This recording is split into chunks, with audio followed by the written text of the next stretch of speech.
A los 74 años, después de vender mi casita, renunciar a toda mi vida y confiar ciegamente en mi propia hija, me dejaron arrumbada en la banca de una plaza, con una bolsa de mandado con ropa y 50 pesitos en la mano.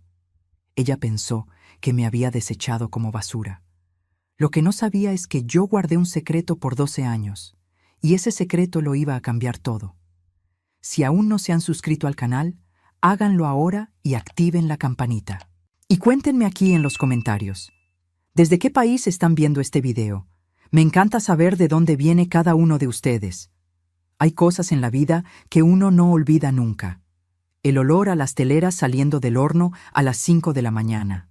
El rechinar del zaguán de fierro de la casa donde criaste a tus hijos.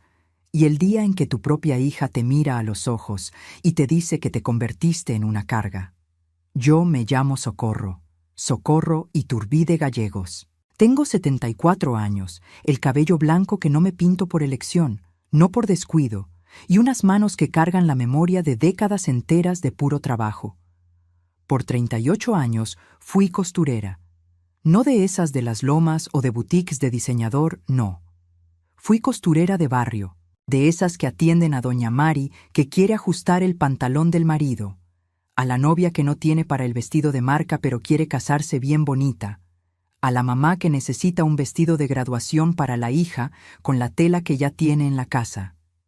Ese era mi oficio, sencillo, honrado y muy mío. Tuve 2 hijos. Braulio, que vive en Ensenada, que me llama cada domingo sin falta y siempre me dice, «Jefa, cualquier cosa se me viene para acá conmigo». Y Jimena. La Jimena que vive a 40 minutos de donde yo vivía. La Jimena a la que ayudé, saqué adelante y apoyé durante años. La Jimena que me llamó un jueves por la tarde con la voz más dulce que le he oído en la vida para decirme que tenía una propuesta maravillosa para mí. La propuesta era esta. Yo vendería mi casa, que era chiquita pero era mía, en un barrio de clase media en Querétaro, y con ese dinero la ayudaría a ella y a su marido, Rogelio, a dar el enganche para un departamento más grande. A cambio, yo viviría con ellos. Tendría mi propio cuarto, me tratarían como a una reina. Sus palabras, no las mías. Y nunca más tendría que preocuparme por nada. Dijo que yo ya me estaba haciendo grande, que vivir sola era peligroso y que querían tenerme cerquita. Yo escuché todo aquello sentada en mi silla de costura, con un vestido a la mitad en el regazo y la aguja parada en la mano. Algo dentro de mí parpadeó como una luz de alerta, pero era mi hija, la niña que cargué, a la que enseñé a caminar, por la que me quedé meses sin comer bien para pagarle la prepa que ella quería. ¿Cómo iba a desconfiar de ella? Vendí mi casa. El dinero se fue derechito a la cuenta de ella y de Rogelio. Me mudé con 2 maletas y una máquina de coser Singer antigua, que ella luego me dijo que se veía naca en el pasillo y la fue a arrumbar a una bodega llena de cajas y humedad. Esa fue la primera señal.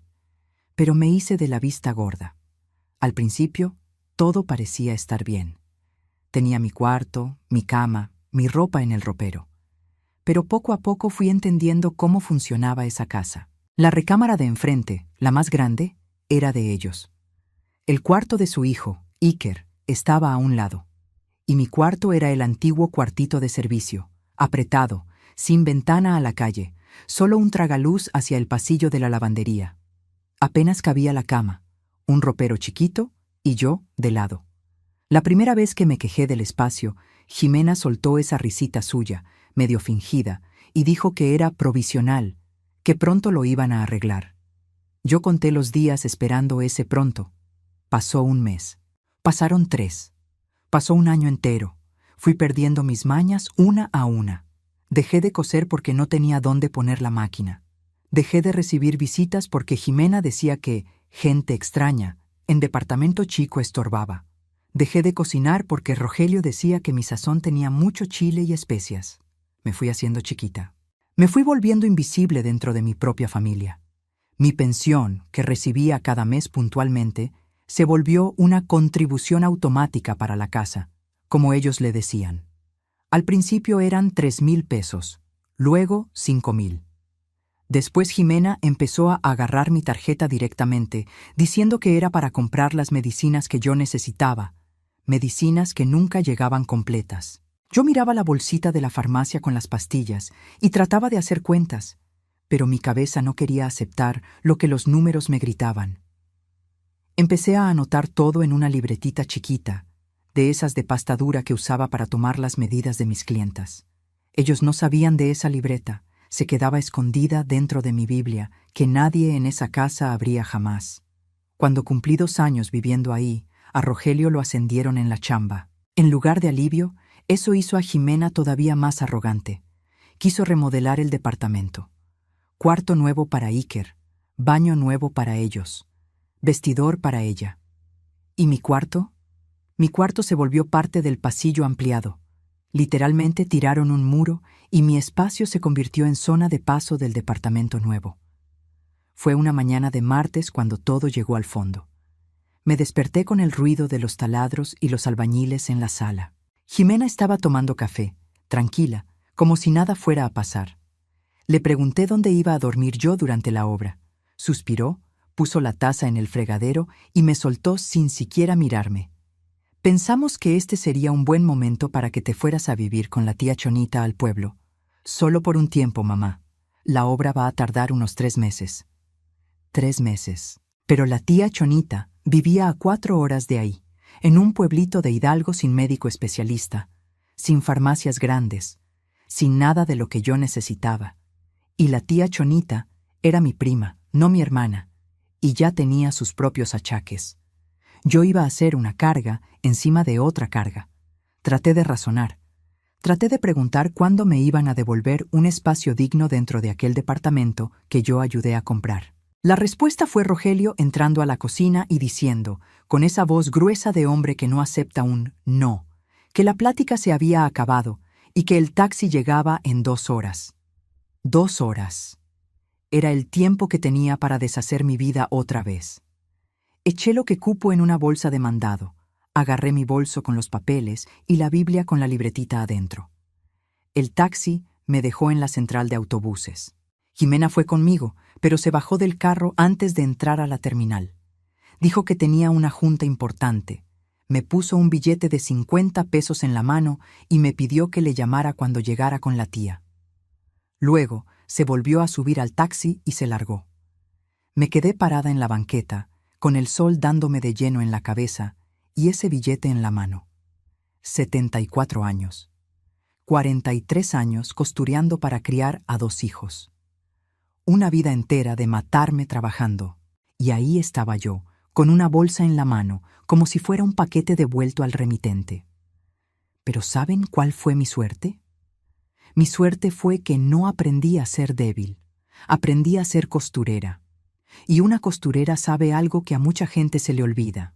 Cuando la tela se rasga, no es hora de chillar. Es hora de agarrar la aguja y remendar.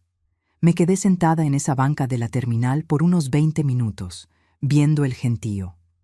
Había una familia con niños, maletas de colores, ese relajo bonito de los que van de vacaciones. Había un muchacho dormido sobre su mochila. Había una joven comiéndose un tamal parada, viendo el celular. Todo el mundo con un destino. Y yo, tiesa, tratando de decidir cuál sería el mío. Lo de la tía Chonita estaba descartado. No por orgullo, sino por lógica.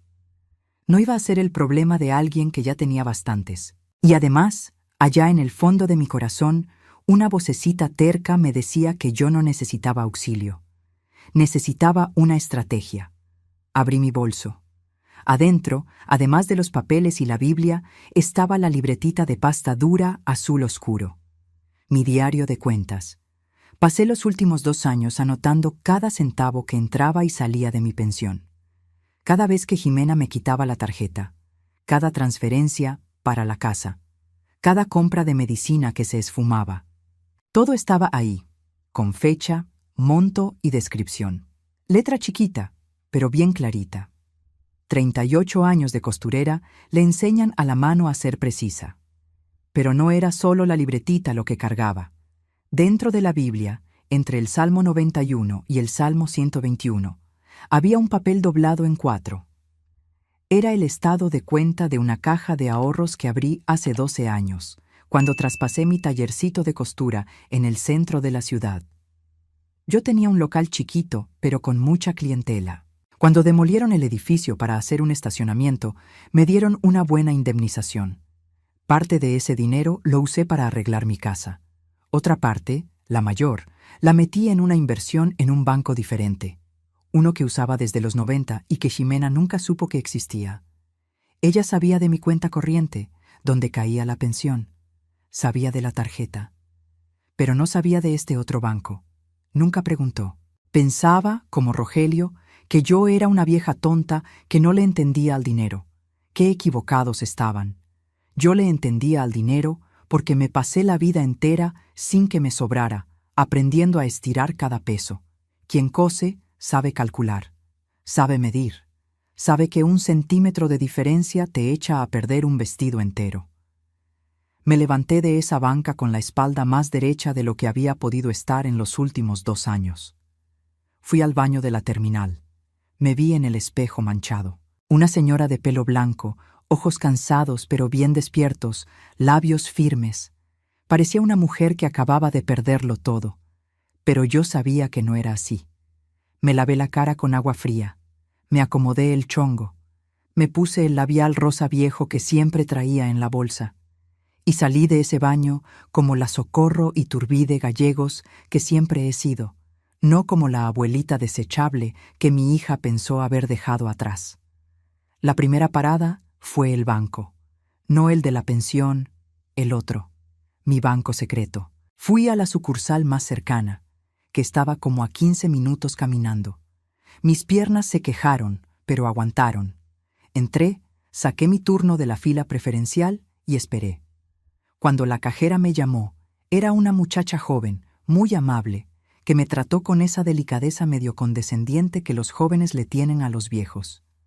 Pero cuando abrió mi cuenta en la computadora, se le abrieron los ojos de plato. Me preguntó si quería ver el saldo completo. Le dije que sí. El dinero estaba intacto, más que intacto. 12 años de rendimientos automáticos en una inversión que se me olvidó actualizar y que siguió creciendo solita, en silencio, sin que nadie lo supiera. El monto era más que suficiente para empezar de nuevo. Más que suficiente para no depender de nadie nunca más. Pedí transferir una parte a una cuenta nueva, individual, con una clave que solo yo supiera. Pedí bloquear cualquier intento de acceso por poder notarial. Y le pregunté a la señorita si se podía cancelar un cargo automático que yo había autorizado hace años en un momento de debilidad emocional, que le pasaba parte de mi pensión a la cuenta de mi hija cada mes. Se podía, y se hizo ahí mismo. Cuando salí del banco, el sol estaba a plomo, pero no sentí calor. Sentí ese frescor bonito en el pecho de quien acaba de hacer algo importante. Como cuando cortas la tela exacta después de medir 3 veces. Sin error, sin vuelta atrás. Pero todavía había algo que me daba vueltas. Ximena se iba a dar cuenta rápido de que el dinero ya no caía, y cuando se diera cuenta, iba a saltar. La conocía. No me iba a llamar para ver cómo estaba. Me iba a llamar furiosa, a amenazarme, a inventar que yo estaba mal de mis facultades, que necesitaba que me cuidaran legalmente. Tenía que protegerme antes de que ella diera el golpe. Abrí mi agenda vieja de direcciones que traía en la bolsa desde hace años. Tenía números de clientas antiguas, de proveedores de telas de la Ciudad de México, de gente que ya se murió y de gente con la que perdí el contacto. Pero también tenía el número de alguien que no olvidaba, la licenciada Estela Vaca, abogada especialista en derecho familiar, que fue mi clienta por 12 años y a la que le hice quién sabe cuántos vestidos y trajes para el marido. Cuando dejé la costura me dijo: «Doña Soco, si algún día me necesita, llámeme. La amistad no caduca».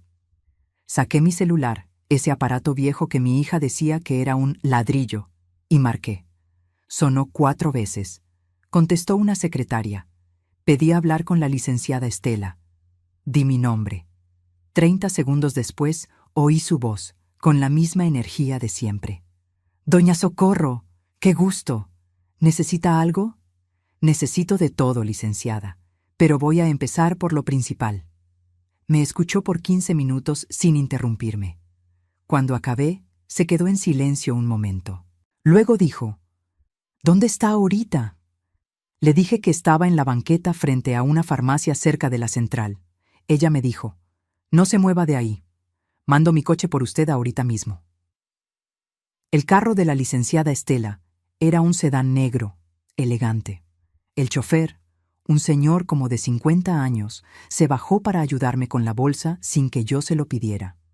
Ese gesto tan simple, tan chiquito, me hizo tragarme un nudo en la garganta. Hacía tanto tiempo que alguien no hacía algo por mí sin que yo tuviera que pedirlo, justificarlo o dar las gracias 1000 veces. La oficina de la licenciada estaba en una casona en la colonia Álamos. Paredes blancas, muchas plantas, una recepcionista que me ofreció agua y galletitas antes de que me sentara. La licenciada bajó a buscarme personalmente. Estaba más grande, claro, pero seguía con esa mirada directa de quien no pierde el tiempo. Nos sentamos en una sala de juntas. Puse mi libretita azul sobre la mesa. Ella la miró y dijo: «Esto es oro, doña Soco». Se puso a hojearla con cuidado, tomando notas en su tablet mientras yo le explicaba cada cosa. 2 años de retiros indebidos, 2 años de transferencias sin consentimiento real. El préstamo que descubrí después, que estaba a mi nombre pero que yo nunca firmé sabiendo lo que hacía. Fue al grano. Lo que le hicieron es violencia patrimonial contra el adulto mayor. Está en el Código Penal y es un delito. Su hija puede ir a proceso por esto, el marido también. Cerré los ojos por un segundo, no de sorpresa, sino de dolor. Porque una cosa es sospecharlo y otra, muy diferente, es que un abogado te confirme que tu propia hija te robó. Le pregunté qué era lo primero. Me dijo: primero, se me desaparece del mapa. No les conteste el teléfono, no les responda mensajes, déjelos que se pregunten dónde está. Mientras tanto, nosotros nos movemos en silencio. Desaparecer. Eso yo sabía hacerlo. Una costurera aprende desde joven a trabajar tras bambalinas. La licenciada Estela tenía una amiga que administraba una casa de huéspedes para señoras en situación de transición, como ella le dijo, en la colonia Cimatario. No era un asilo, no era un albergue. Era una casa grande, con cuartos individuales, comidas ricas y una administradora llamada Doña Lupe, que tenía cara de abuela de todos. Llamó a Doña Lupe ahí mismo, le explicó la situación y me reservó un cuarto para esa misma noche. Me fui a la casa de huéspedes con mi bolsa de mandado y el corazón partido en 2. Mitad aliviada, mitad deshecha. Porque por más que la razón esté de tu lado, el sentimiento no entiende de leyes. No dejas de amar a alguien porque te traicionó. Llevas las 2 cosas al mismo tiempo, el amor y la decepción, y aprendes a caminar con ese peso sin que te tire. El cuarto era sencillo. Cama individual con una colcha de ganchillo. Una ventana con vista a un jardín interno donde había un árbol de guayabas. Baño compartido, pero impecable. Olía a jabón de barra y a madera vieja.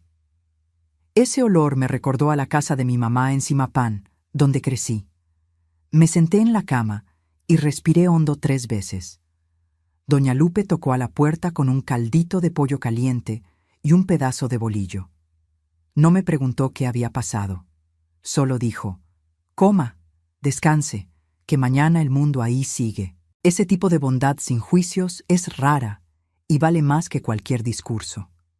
Esa noche, mientras el caldo se enfriaba, el celular vibró 7 veces. Era Jimena, luego Rogelio, luego Jimena otra vez. No contesté, pero leí los mensajes porque quería saber qué traían. Los primeros eran de preocupación fingida. «Mamá, ¿dónde estás? Estamos preocupados. ¿Por qué no llegaste con la tía?» Luego vinieron los de presión. «Mamá, hablaron del banco que cambiaste la clave. ¿Qué hiciste?» Y luego el que yo esperaba.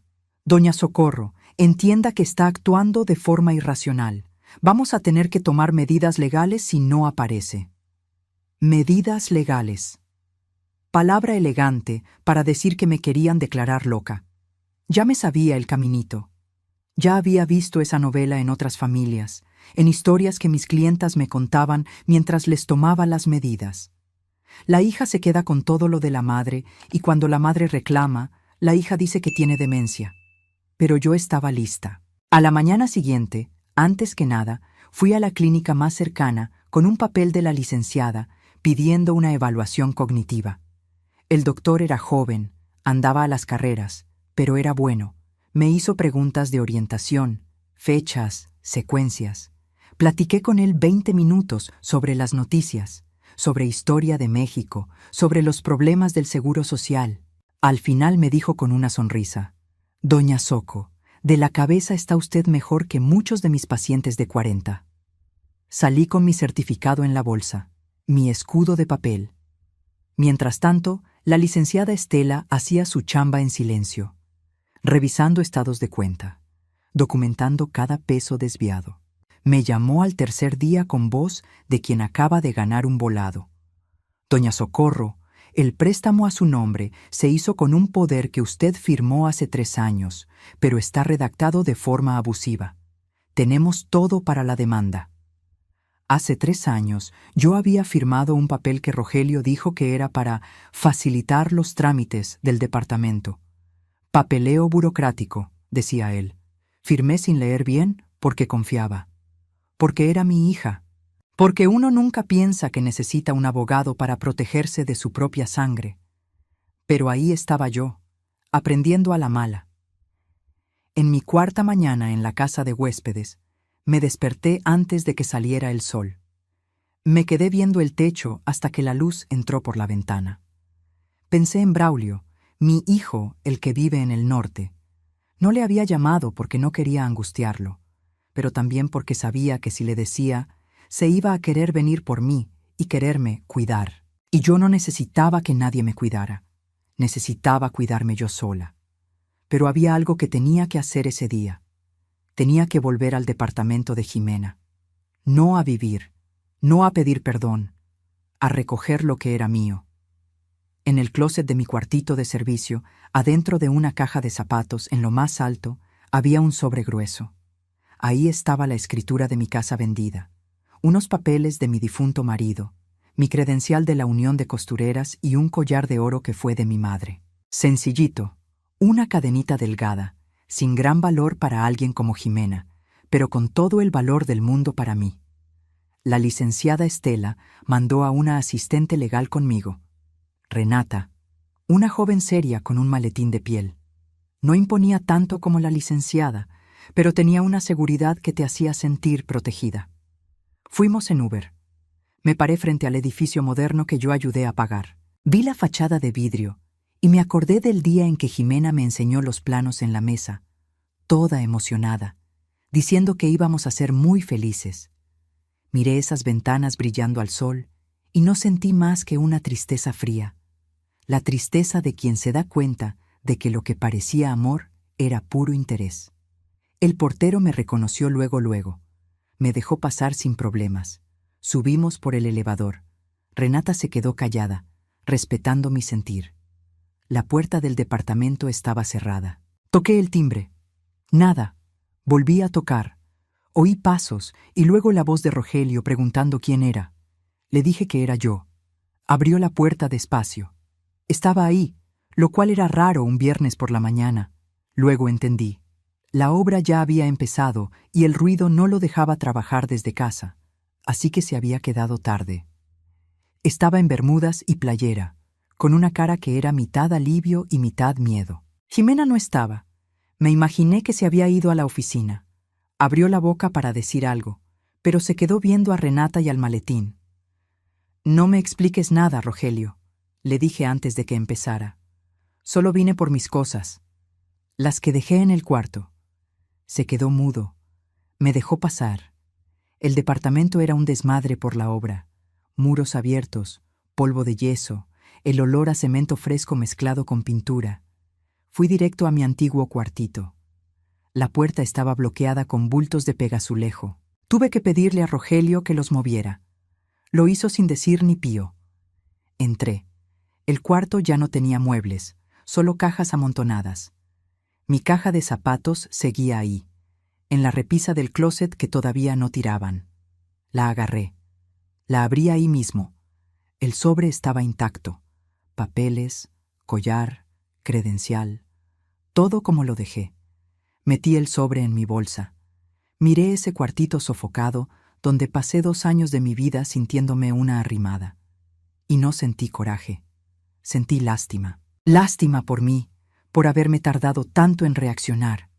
Y lástima por ellos, por haber escogido el camino fácil de fregar a los demás pensando que nunca habría consecuencias.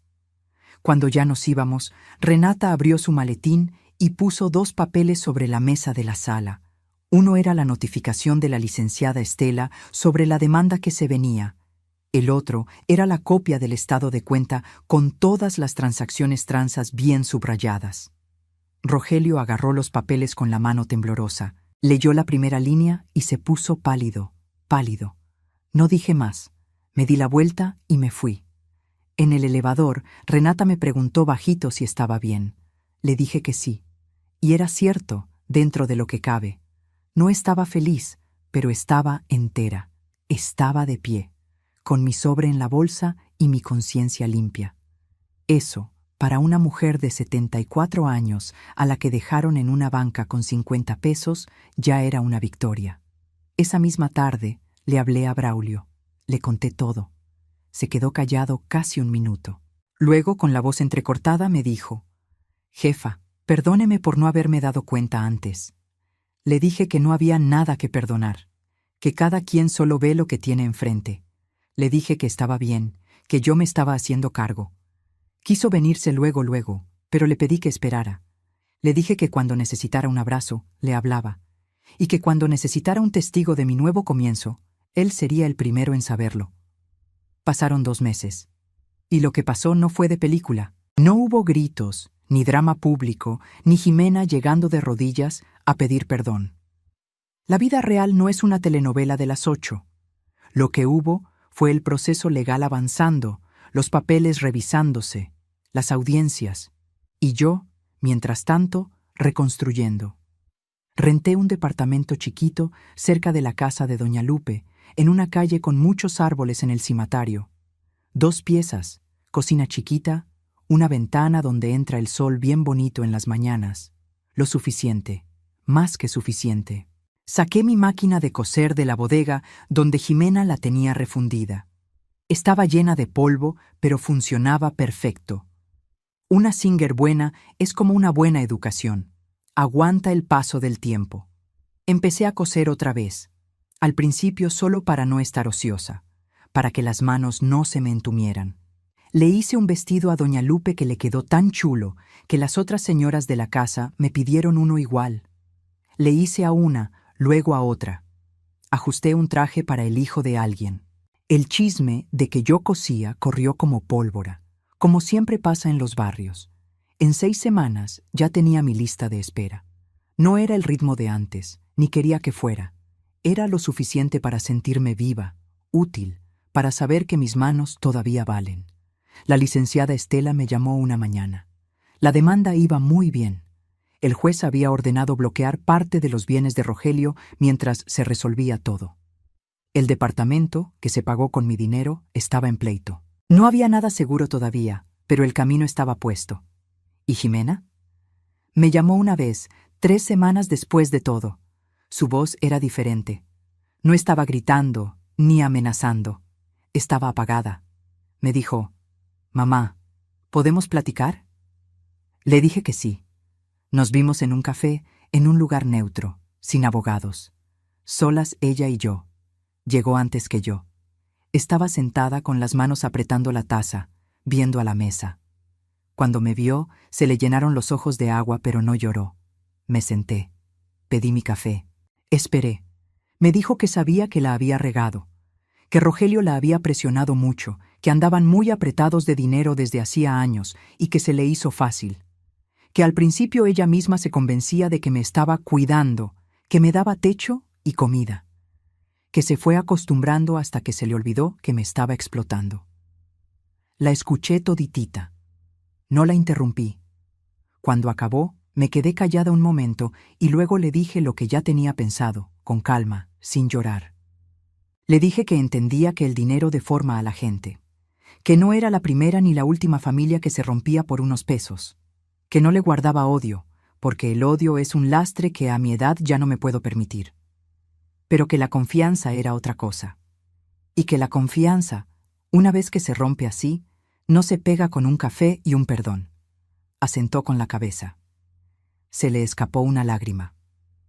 Saqué un Kleenex de mi bolsa y se lo pasé. Ese gesto de madre, tan de siempre, me dolió más de lo que pensaba. Porque uno nunca deja de ser madre, aunque el hijo te falle. El amor no se apaga como un foco, solo aprende a vivir con el dolor. Le dije que el proceso iba a seguir, porque ese dinero me lo tenía que devolver, no por venganza, sino porque es lo justo. Le dije que cuando todo se arreglara legalmente, tal vez podríamos volver a hablarnos, no como antes, nunca como antes, pero de algún modo. Dijo que entendía. Nos levantamos. No hubo abrazo, pero tampoco nos despedimos con odio. Fue un «luego nos vemos» que ninguna sabía si iba a llegar. Salí de ese café y me fui caminando a mi nueva casa. Era una tarde de viernes, con ese sol naranja que se pone sobre los arcos de Querétaro. Me senté en mi ventana con un té y miré la calle. Pensé en todo lo que pasó en esos meses, en la terminal con 50 pesos, en el banco donde mi secreto de 12 años me esperaba, en Renata y su maletín, en mi cuarto con olor a madera, en mi máquina llena de polvo que volvió a cantar. Cada paso fue como una puntada que parecía imposible, pero que fue armando la prenda. Eso es lo que sabemos las costureras, que ningún vestido se hace de un jalón, es punto por punto, centímetro a centímetro, y que a veces la tela se rasga a la mitad y tienes que decidir si la tiras a la basura o si buscas cómo remendarla para que quede más bonita que al principio. Yo escogí remendar. Braulio vino a verme a la semana siguiente. Trajo un pan de pulque de los que le gustan, su maleta y el abrazo más apretado que me han dado en años. Nos quedamos platicando hasta las 1000, yo en mi silla de costura y él en mi mesita. Quiso saber todo. Se lo conté sin saltarme nada, porque se lo merecía. Cuando terminé, se quedó pensativo y me dijo: «Jefa, es usted la mujer más valiente que conozco». Hice lo que toda madre hace. Le resté importancia con la mano y le dije que solo hice lo que tenía que hacer. Pero por dentro, guardé esa frase como si fuera una tela de seda fina para una ocasión especial. Hoy, 4 meses después de aquel día en la terminal, mi vida cabe en un departamento de 2 piezas y en mi máquina de coser. Y es más que suficiente. Tengo mis clientas. Tengo a doña Lupe, que a veces me trae una rebanada de pastel. Tengo a Braulio, que me llama cada domingo. Tengo a la licenciada Estela cuidando mis asuntos. Y tengo, sobre todo, la certeza de saber quién soy. Socorro Iturbide Gallegos. 74 años. Costurera, mujer, sobreviviente. Mucha gente cree que cuando uno llega a esta edad, la historia ya se acabó, que solo queda sentarse a esperar, que ya no hay nada que construir. Pero yo aprendí que no hay edad para volver a empezar. Solo hace falta valor. Y el valor, gracias a Dios, no tiene fecha de caducidad. Mi máquina sigue haciendo taca-taca. Mi libretita tiene clientas nuevas. Por mi ventana entra el sol. ¿Y yo? Yo tengo lo de siempre. 2 manos chambeadoras, una cabeza que me funciona y un corazón que, a pesar de los pesares, todavía late fuerte. Punto a punto, la vida se va cosiendo. Y al final, la tela queda más fuerte que antes. Si esta historia les tocó el corazón, suscríbanse al canal y déjenos su like. Eso nos ayuda muchísimo a seguir compartiendo historias como esta. Déjenme en los comentarios qué les pareció y si conocen a alguien que haya pasado por algo parecido. Y si quieren apoyar todavía más este trabajo, consideren hacerse miembros del canal. Hay beneficios exclusivos y forman parte de esta comunidad de gente que cree en las historias reales de superación. Hasta la próxima.